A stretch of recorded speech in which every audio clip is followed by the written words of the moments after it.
Hi friends, நான் தான் உங்கள் முருகேஷ் நேச்சுரல் லேக்கர்.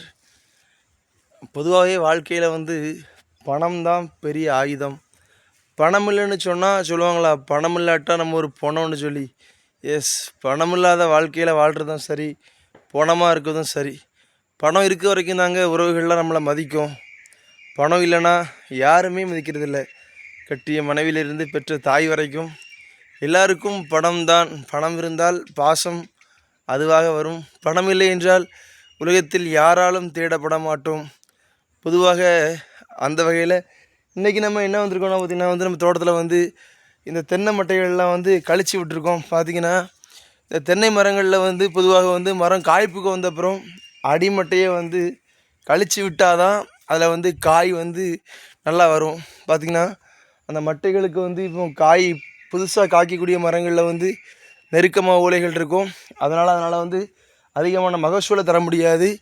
அதுக்காக இங்கே பார்த்தீங்கன்னு பாருங்கள், இந்த ஓலைகள் மட்டைகளை கழித்து விட்டு மேலே போகிற அந்த ஓலைகளுக்கெல்லாம் அந்த இறுக்கத்தை கொஞ்சம் ஃப்ரீ பண்ணி விட்டால் தான் தென்னை மரத்தில் அந்த அடுத்து வரக்கூடிய பாலைகள்லாம் குறும்பல் இலகுவாக பிடிக்கும். பார்த்திங்கன்னா கிட்டத்தட்ட தென்னை மரத்தில் உள்ள எல்லா ஓலைகளையுமே கிட்டத்தட்ட கழிச்சாச்சு.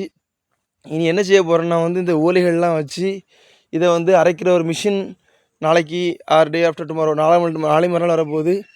அந்த மிஷினை வச்சு இந்த ஓலைகள்லாம் அரைச்சி இதை வெளியே போடாமல் இதெல்லாம் உரமாக்குறதா பிளான் பண்ணியிருக்கு.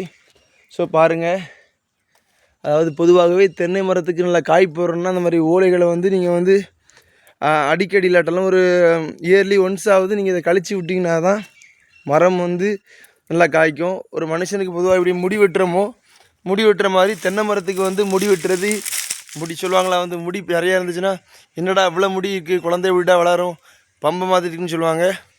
அது மாதிரி இந்த தென்னை மரங்களுக்கும் முடி வெட்டுறது போலவே தென்னை மரங்களை கழித்து விட்டால் அதுக்கு ஒரு எனர்ஜி, அடுத்து வரக்கூடிய மகசூல் அதிகமாக இருக்கும், காய்ப்பும் அதிகமாக இருக்கும். அதனால் தென்னை மரம் நீங்களும் வச்சு வளர்த்திங்கன்னு சொன்னால் ஒரு ஸ்டேஜுக்கு அப்புறம் அது காய்ப்புக்கு வந்தப்புறம் இந்த மாதிரி கழித்து மட்டைகள்லாம் மிதித்து விட்டிங்கன்னா மகசூல் அதிகமாக இருக்கும். இல்லைன்னா பாருங்கள், 1-2 காய் தான் அதில் அதிகமாக காய்க்கும், அதிகமாக காய் பிடிக்காது. ஸோ தென்னை மரத்தை இந்த மாதிரி கழித்து இதை ப்ராப்பராக மெயின்டைன் பண்ணிங்கன்னா அதிக மகசூல் கிடைக்கும். அதாவது எவ்வளோ தான் உரம் வச்சாலும் அந்த உரம் வச்சு அந்த உரத்தை மேலே கொண்டு பிடிக்க வரக்கூடிய பாலைகள் ஃப்ரீயாக இருந்துச்சுன்னா தான் அந்த பாலைகளில் குறும்பல் பிடிக்கும். நெருக்கமாக இருக்கக்கூடிய இடத்துல எதுவுமே மனசு நெருக்கமாக இருந்தால் எப்படி அதில் அன்பு பாயாதோ அதுபோல் இந்த தென்னை மரங்கள் நெருக்கமாக இருந்துச்சுன்னு சொன்னால் அதில் பாலை இலகுவாக வெளியே மகசூலை தராது. அதனால் தென்னை மரத்தை கழிச்சு விடுங்க. இந்த மாதிரி கழிச்சு விட்டிங்கன்னா தான் அதிகமான மகசூல் கிடைக்கும். நன்றி.